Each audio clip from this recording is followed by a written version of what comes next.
What are you doing? I'm listening. What are you doing? Welcome back to my corner of the internet, guys. I am the Lucid Dream.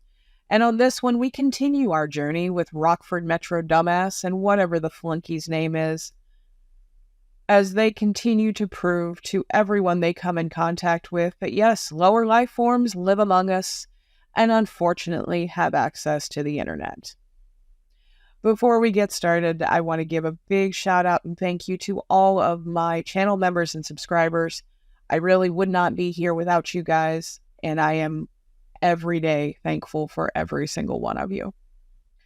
Let's go ahead and get started. This is going to be a little bit longer of a video because wading through their trash channels and the dumpster fire that are their videos, I'm not kidding. They like duplicate and triplicate everything in their videos. Like I watched one video where the same scene was in there like 6 times. And the only thing I can figure is because they have no other content, so they just smoosh as much of it into one video as they can, hoping someone will watch the entire thing. Let's go ahead and get started. A Rockford police officer gets a major assist from concerned citizens after 4 suspects reportedly attacked her. We first told you about this story last night at 9. Karina Prada joins us now in the studio. And Karina, you spoke with loved ones of those neighbors. That's right, Mimi. They told me they watched the attack unfold right in front of them. And when it became clear that officer needed help, they didn't hesitate to jump in. Okay, so this is the news story that ran after the events that took place that we have all seen the video of Dumbass getting tased. Now, what a lot of you may not have seen were the events that started off that situation to begin with. The clip that I'm going to play for you right now is what happened to cause the female officer to physically interject herself into the situation without waiting for backup. It is Dumbass and his friends harassing an elderly man at his car, threatening him with bodily harm, telling him they are going to kick his ass. And from the looks of it, from the screaming, the yelling, I feel like the officer felt like she didn't have a choice but to interject herself, or something was possibly going to happen to this elderly man.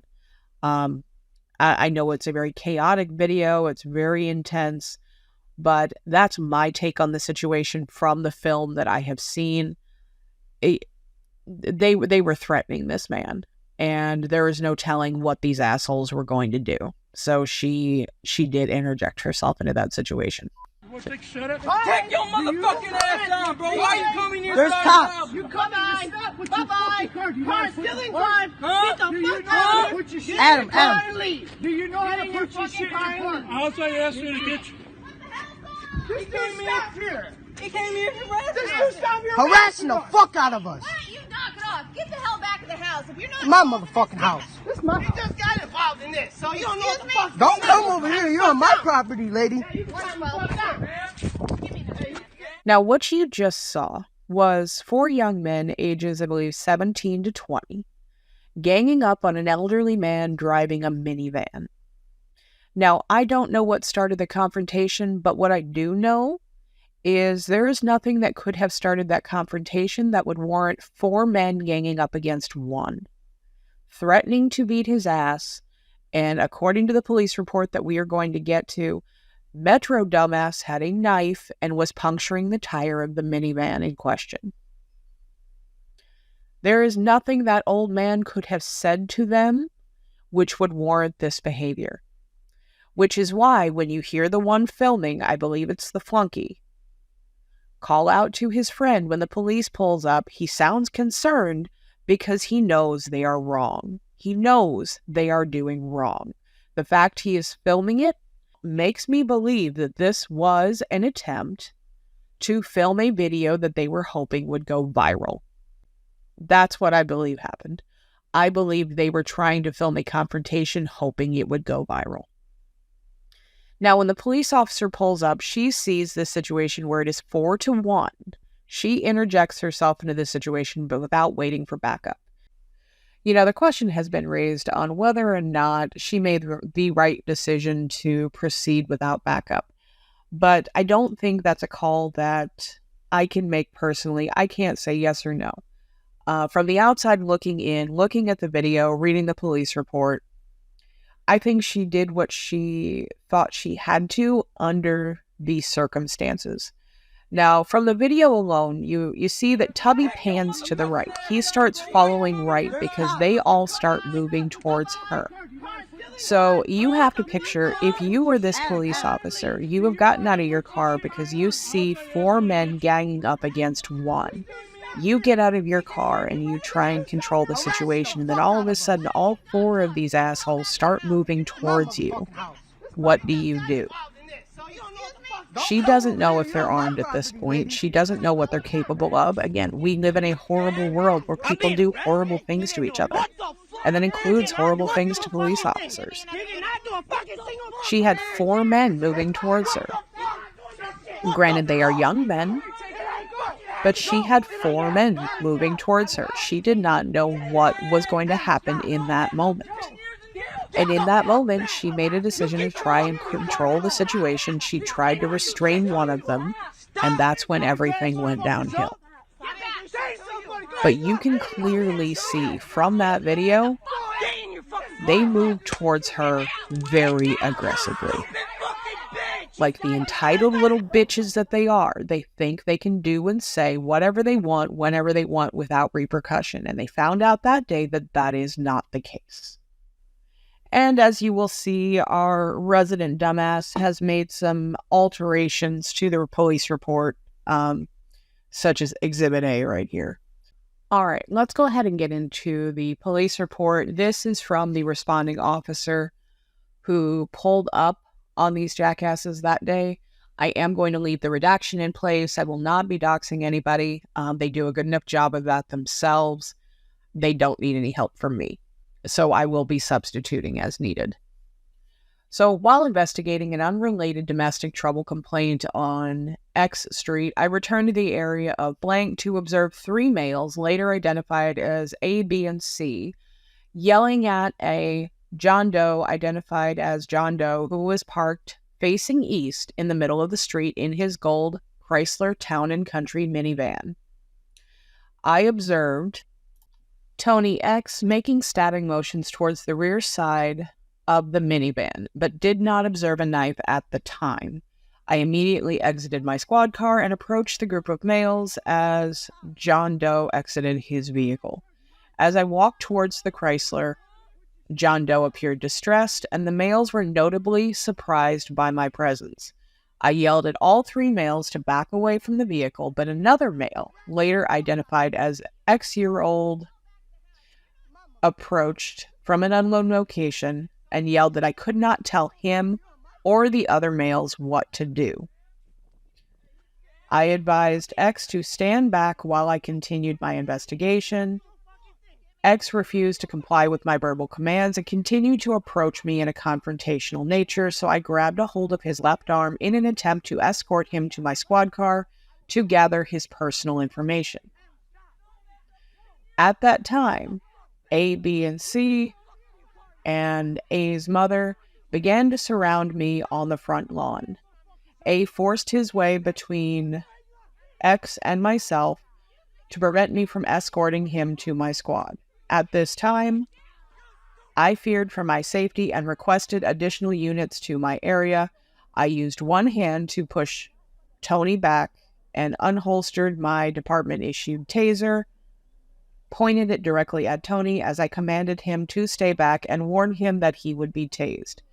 Both Tony and X approached me in an aggressive manner with hands held outward in front of their bodies and yelling for me to get off their property. X physically held Z away from me while Tony flanked my position to the left. I pushed Tony's chest in an attempt to gain distance between us, but he continued to follow me as I backed away. Tony yelled, "Tase me," with his hands out in front of his body in an aggressive manner while he still walked towards me. I discharged the taser to strike Tony's chest with minimal effect due to the close proximity of the prongs. However, it was enough to distract Tony for a few moments when he fell to the ground. Before I could secure Tony in handcuffs, X forcefully two-handed shoved my back across the lawn several feet, approximately 8 to 10 feet. I removed the cartridge from my taser and used it to strike the right side of X's face and drive stun the left side chest area. At that time, X pushed me away from Y, so I used one hand to shove her back. Tony reapproached me as he tried to pull the wires prongs from his body. So I pushed him back with one hand and I verbally commanded him to get down on the ground. Tony failed to comply. So I used the taser to drive stun his chest area. We fell to the ground and Tony refused to follow my clear verbal commands to place his hands behind his back by tensing his arms. People surrounded us while I struggled to get Tony into custody, which prohibited my view of the others' actions as they flanked me. Tony yelled at me to stop tasing him and grabbed a hold of my right hand and taser. This caused the taser trigger to be unintentionally compressed several times. Tony would not struggling over the taser with me, so I used the taser to strike the left side of his face. Tony laid on his left side, and I held him down with body weight on his right. I yelled at Tony to place his hands behind his back at least 2 times and warned him he would be tased again. I used the taser to drive stun Tony's right thigh area and observed what appeared to be a medium-sized hunting knife contained within a sheath on Tony's right hip area. At some point, Tony sat upright and I was positioned behind him. An unknown person grabbed my right hand and taser, which inadvertently caused it to discharge an unknown number of times. Tony yelled in a manner that I perceived to be out of pain. I yelled, "You're pushing it. You're pushing it," referencing the taser trigger. I believed one of the other male subjects was attempting to disarm me and utilize the taser against me. An unknown white male assisted in forcing Tony's hands behind his back. Squadron Officer Eshin and Meehan arrived to my location. Officer Meehan assisted with securing Tony in handcuffs and placed him in the squadron van. I advised Officer Ishan that X2 was under arrest. He assisted with handcuffing X and securing him in the squadron. I escorted Y to my squad car and secured her separately from the males. So the only person I kind of feel sorry for in this situation is the mother. And I'm going to tell you why. Yes, she should not have done what she did. However, as a mother myself, if I was in this position and it was my child there, instinct would probably kick in and I probably would have inserted myself just like she did. Yes, her child is absolutely 100% one of the biggest douchebags I've ever seen. However, he's still her kid. And motherly instinct is something that is really hard to control. You know, you want to protect your children. I think any parent that's listening would understand that instinct. I think she was trying to protect her kid. I also don't see a lot of aggression from her directed towards the officer. I really think she was just trying to stop the fight, and she happened to get in the middle of it. Now, they did eventually drop the battery on a law enforcement officer, but she was convicted of felony obstruction. So the biggest takeaway is this dillweed caused his mother to get a felony because he's an asshole. That's the takeaway. He refuses to take accountability for his actions, and his mother ended up with a felony. Z, who was not physically involved in the altercation, but observed yelling at X when I initially arrived to the area, refused to provide me with his personal information by stating, "I don't have to by my Fourth Amendment." I grabbed hold of Z's left arm as Officer Benitez secured his right. Z pulled away and unintentionally fell to the ground, which caused me to fall on top of him. We secured Z in handcuffs and secured him in the rear of my squad car. Sergeant Gambini arrived on the scene and was informed of the above circumstances. As some of this they did not redact, I will be reading it as it is. I will not be stating any last names, however. I was aware that Z recorded part of the events on his cellular phone. Sergeant Gambini spoke to Z while he was secured in the rear of my squad car. Z agreed to let Sergeant Gambini view the recording, so he was unhandcuffed to use his fingerprint to unlock the device. I subsequently placed the cellular phone back in a plastic bag along with the rest of Z's property. John Doe advised he was alarmed and disturbed by the actions of Tony, Austin, X, and Y. He wished to pursue charges.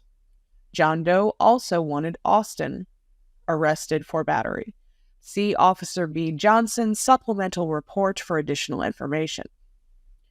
In addition to collecting the taser cartridges, wires, and Tony's hunting knife, also used in a criminal damage to vehicle incident 18-062980. Officer Macias spoke to neighbors who both witnessed the events and assisted me.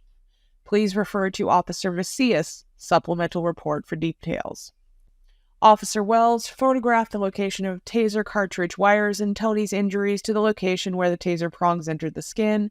He later uploaded these photographs to the server.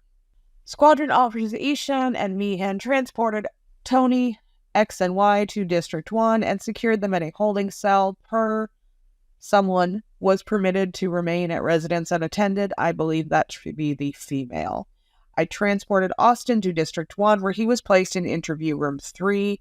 Austin provided verbal consent to Sergeant Gambini to copy the footage from his cellular phone. Despite Austin's attempt to email the video to Sergeant Gambini, the file was too big.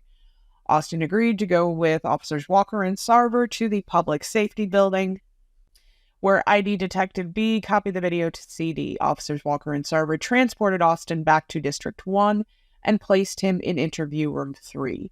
I later retrieved the CD from Detective B and tagged it into evidence. I completed the complaints and spoke to ASA J. Brune, who authorized the following charges. Tony, aggravated battery to police, resisting, and disorderly conduct. X, aggravated battery to police and disorderly conduct. Z, aggravated battery to police. Sergeant Gambini authorized battery, disorderly conduct, and obstructing police against Austin. When I assisted Squadron Officers Ishan and Meehan in securing parties in the squadron van, X commented that she did not mean to push me, rather her intent was to de-escalate the situation.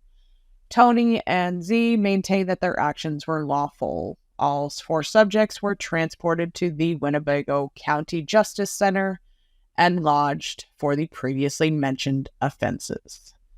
No further action. Okay, we are almost through these. I am going to read a quick statement from the other officer who took the statement from the gentleman in the minivan, and this will kind of give context to some of what happened that started this off. He stopped his Chrysler Town & Country in the road and got out and stood in the street next to his vehicle. He advised the subjects that it was against city ordinance to park on the sidewalk. He advised the subject, who was wearing a boonie-style camo hat, Austin, came out in the street with him and got nose-to-nose with him. He said Austin was yelling at him, so he got back into his van. As he got inside, he placed the van into drive and started to shut the driver's door. Austin grabbed the door and prevented him from closing it. Austin then grabbed him by his left arm and began to pull him out of the vehicle. John Doe advised he was no longer able to apply the brake due to this, and the van started to roll forward as he pulled away from Austin. He advised that Austin let go, but then he saw neither Austin or one of the other subjects hitting his rear driver's side tire with something. He advised he then noticed Officer Kiley was on the scene. He advised that X, Tony, and their mother, and then it's redacted, started to surround Officer Kiley. He saw all 3 of them starting to shove her while Austin recorded it on a cell phone. He advised after they started to shove Officer Kiley, she tasered 2 of the subjects. He advised he thinks she tasered the subject not wearing a shirt. X, and then the subject in a shirt, Tony. He advised shortly after more police officers arrived on scene and took the suspects into custody. John Doe advised he was not injured during the incident, but wanted Austin arrested for trying to pull him out of his vehicle. I advised Sergeant Gambini of what I had learned from John Doe. Officer Wells issued parking citations to both motorcycles parking on the sidewalk. Now, Rockford Metro Dumbass released this video on his channel under the title RPD Attempts to Kidnap/Abduct a Minor on His Own Private Property. The description: this is a prime example. We are live in a third world country. His grammar and his spelling are absolutely atrocious. I'm sorry. Here in Rockford, IL. Must see, must share, far and wide. So do you remember when I said that I believe they were just trying to make a video go viral? Or at least that was one motivation. I do believe that this is the motivation because, number one, from what we have seen and what we know from the video, from the police report that corroborate each other, that is absolutely not what happened in the slightest, by any stretch of the imagination. You see the motorcycles parked on the sidewalk. You see them threatening the old man. You see the police officer come up on them while they are threatening the old man. Rockford Metro Dumbass was charged with criminal damage to a vehicle for stabbing the old man's tire. They were all charged with felonies. The narrative that they are trying to spin, that they are innocent victims of a corrupt government and a corrupt society, is absolutely laughable. They are the biggest joke I think I have ever seen. So this incident actually took place in 2018, and they are posting it to the channel now simply because of the little bit of attention they got from AFA reposting them. Now, before we go any further, let's just clear one thing up. Even if Rockford Transit was privately owned, as some transportation companies are, and even very few airports, Crooked Cop Watch and Rockford Press are... Now, again, I think this goes back to they are absolutely desperate for something to go viral. I think it is eating away at them, and I really think that is why they are acting out as much as they are. It is pathetic, yes.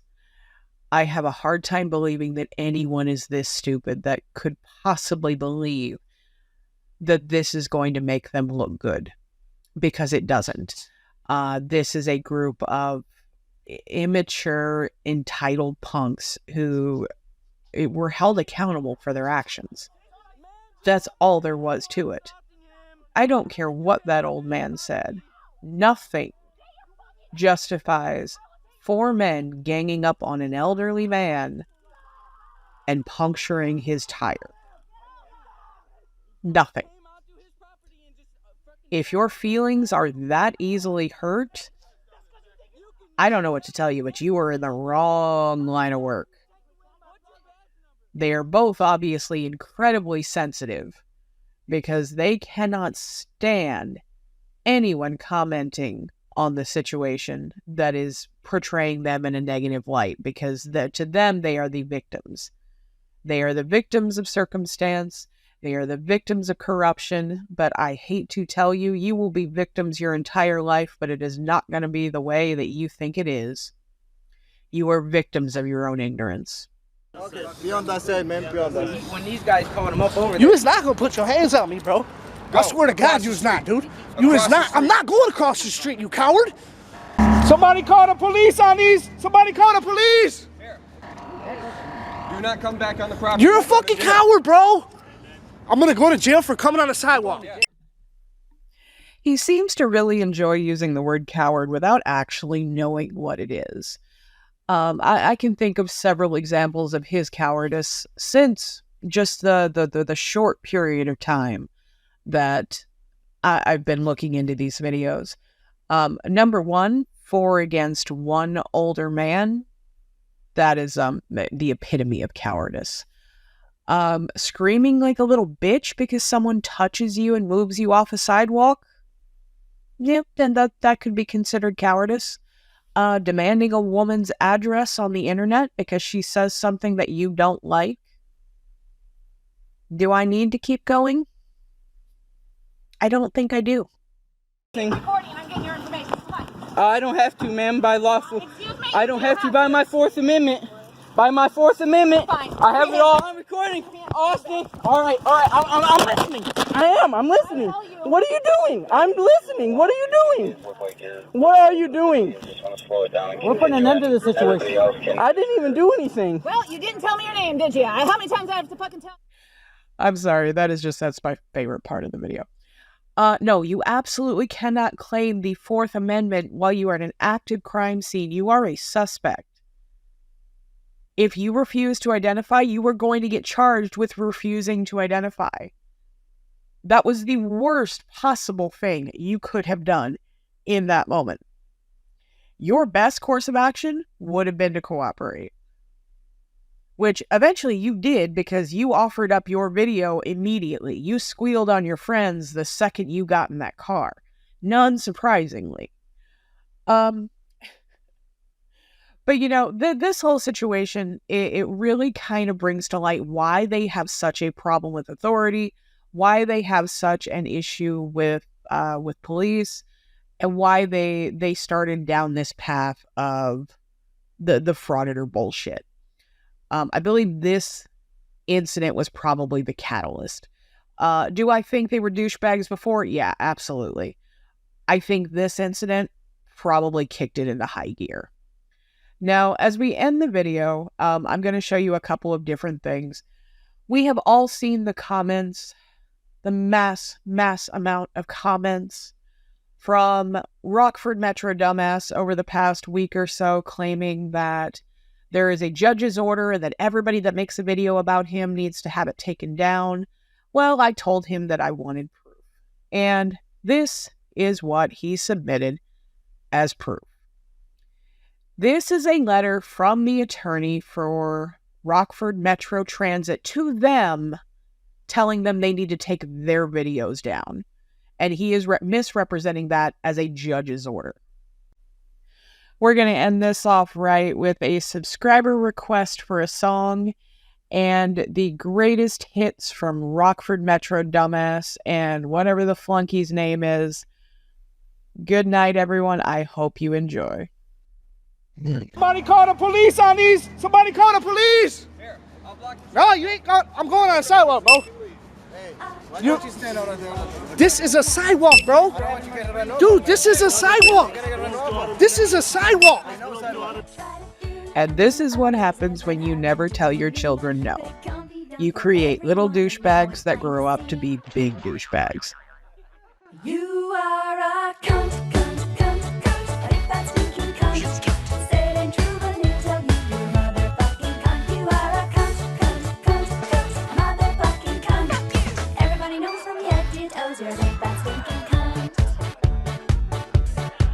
I try to be real nice, say it twice, be real nice, even though it is hard to keep up this facade. And now I see, dearie me, what a hassle this would be. I'm out of luck, don't give a fuck, cause you're the cunt, not me. Why don't you go fuck yourself, dickhead? You are a cunt, cunt, cunt, cunt, big fat stinking cunt. Say it ain't true, but I'm gonna tell you you're a motherfucking cunt. You are a cunt, cunt, cunt, cunt, motherfucking cunt. Everybody knows from your head to your toes you're a big fat stinking cunt. Why don't you shut that scabby cunt mouth before I fuck up your face? Fuck out of my goddamn fucking face. I try to be real nice, say it twice, good advice, even though it's futile. Fucking imbecile. I don't know why I try to deny this nagging itch. You maniac, gonna get you back, you fuck